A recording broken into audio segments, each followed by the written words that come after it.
Alamin pa natin ang iba pang detalye ng balitang yan mula kay Mobile Journal. Kayla Makantan. Abay Kayla, Merry Christmas para dun sa nakalayang inmates. Ano?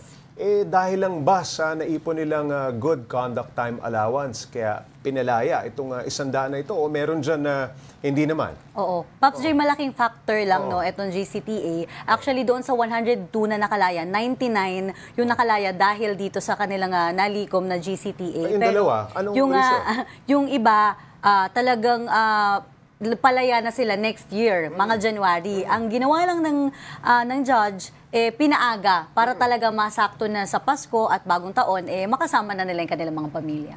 Kayla, ano-ano ang mga konsiderasyon ng pamunuan ng Manila City Jail na pagkalooban ng GCTA points ang mga inmate na ito? Nako, Pops J, sa loob ng Manila City Jail, no, hindi siguro alam to ng marami, pero napakadaming activities at nangyayari doon. Unang-una yung mga hanap buhay nila, meron silang mga pwedeng pasukin doon, may mga bakery, meron ding sa TESDA. Talagang kung ikaw ay active na nagpa-participate, bukod pa sa mga programa na inilulunsad mismo ng BJMP, kapag may mga sports fest, o di naman kaya yung mga charity work, kapag ikaw ay talagang sumasali lagi doon, malaking puntos yun, Pops J. Additional na rin yung, yun nga, yung sa ilalim ka sa training ng TESDA or mag-aaral ka. Sila na yung magbe-benefit doon, Pops J, no? Pero yung points ay makakadagdag pa sa kanilang GCTA. Pogi points. Pogi points. Yung ibang inmates, sinundo ng kaanak sa paglaya, paano naman yung iba? Oo, nako Pops J, nung 2022 kasi no, ganto din sinalubong ko rin. Pero mas late nung time na yun kasi 12 AM nag-start na magpalabas. Ngayon maaga-aga 7 PM. So yung mga kaanak talagang maaga pa lang, hapon pa lang, nandoon na sa labas, nag-aantay na. So, punong-puno yung malit na iskinita doon sa Manila City Jail. At yung iba, meron kasing program pa, Pops J, nagkaroon ng simbang gabi. So, yung ibang kaanak, nakapasok sila doon sa loob, kaya nakita natin dito sa video. Pero yung iba, yung iba talaga, Pops J, sadly, wala silang kamag-anak na sasalubong, kagaya nung nakausap natin, si Leo, dahil ang kanyang relative na lang daw ay nanay niya na 70 years old. So, may nabuti niya na kahit yung pagdalaw nga, Pops J, hindi na rin siya dinadalaw kasi nga medyo malayo, Manila to, from Cavite, Dasma to Manila. So, ayun, masaya pa rin naman sila, Pops J, kasi yung paglaya, talagang inaantay talaga nila yun. Yung ibang mga walang sumundo, dinamayan mo na lang. Ako na, Pops J, yung yumakap. Hindi, joke lang, bawal. Sa mga napagbigyan na maagang makalaya, meron pa bang ibang pamasko sa kanila? May pabaon ba? Oo, nako, Pops J, ang maganda dito sa Manila City Jail, meron pa kasi silang aftercare program. So, ito, sa December 27, ilulunsad pa lang nila, Pops J, nasabihan na tayo, pero ilulunsad nila. Kasi, pre-empt mo na. Pero meron kasi silang mga kabuhayan package or parang talagang trabaho, Pops J. Before, meron, na-feature na natin before yung nagtitinda ng pandesal, nagawa din mismo ng mga PDLs, at meron yung kariton na nagtitinda ng mga street food.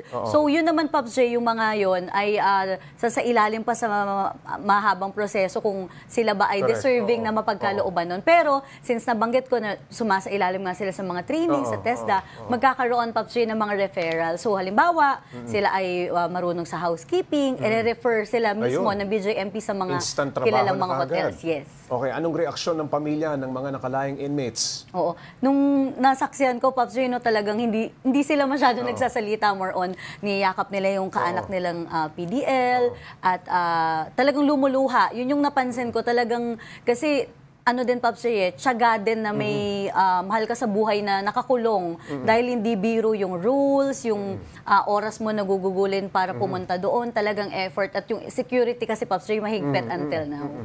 Itong mga pinalaya, ano-ano raw ba ang mga kaso nila? Nadinig ko yung isa ay nagtutulak ng droga. Oo. Halo-halo na yan, Pops J, pero ang malaking porsyento talaga ay yung related sa illegal drugs. So, meron na doon yung user, pusher, meron din, may dalawa rin na attempted homicide, merong yung pagnanakaw. Talagang iba-iba siya, Pops J, pero kasi mahaba naman yung proseso nila, yung mga hearing nila, continuous, and yung assessment din ng iba't ibang tumutulong na organization talagang bago makalaya, hindi pwedeng basta-basta. Dadaan ka sa butas ng karayom talaga, din. butas ng karayom talaga. Okay, yung iba na ilang taon din na sa kulungan, meron daw ba silang mamimiss sa loob?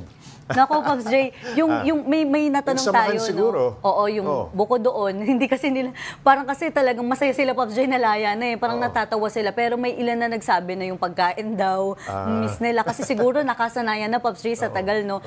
Hindi natin na-verify kung sino yung parang pinakamatanda. Pero meron tayong naabutan doon na nasa 70 years old.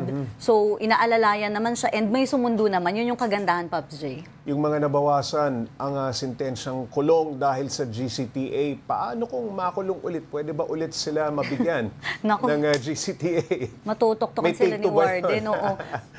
Gano'n naman, Pops J. Tuwing nga sila ay pumapasok, talagang parang nare-reset naman yung sa GCTA. Pero lagot na lang sila, Pero Pops wag J. lang abusuhin, di ba? Umulit pa.